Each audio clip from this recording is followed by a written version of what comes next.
আমি আইন অনুযায়ী সরকারের প্রধানমন্ত্রী পদের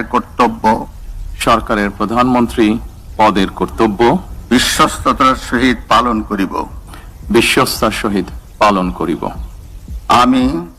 আমি বাংলাদেশের প্রতি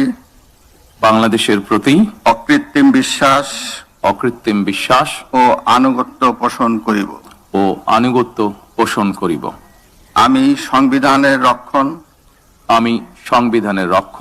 সমর্থন ও নিরাপত্তা বিধান করিব।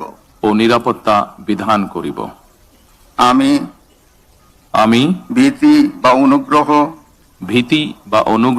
অনুরাগ বা বিরাগের বশবর্তী না হইয়া সকলের প্রতি আইন অনুযায়ী যথাবিহিত আচরণ করিব। এবার মাননীয় প্রধানমন্ত্রীর গোপনীয়তার শপথ পাঠ পরিচালনা করার জন্য রাষ্ট্রপতি মহোদয়কে বিনীত অনুরোধ জানাচ্ছি। আমি তারেক রহমান সশস্ত্র চিত্তে শপথ করিতেছি যে সরকারের প্রধানমন্ত্রী রূপে যে সকল বিষয় আমার বিবেচনার জন্য আনিত হইবে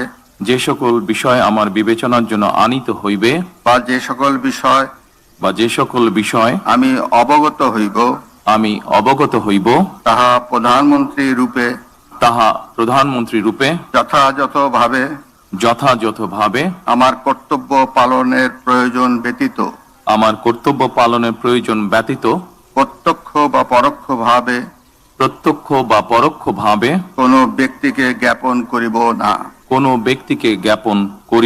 বা কোনো ব্যক্তির নিকট প্রকাশ করিব না। ধন্যবাদ।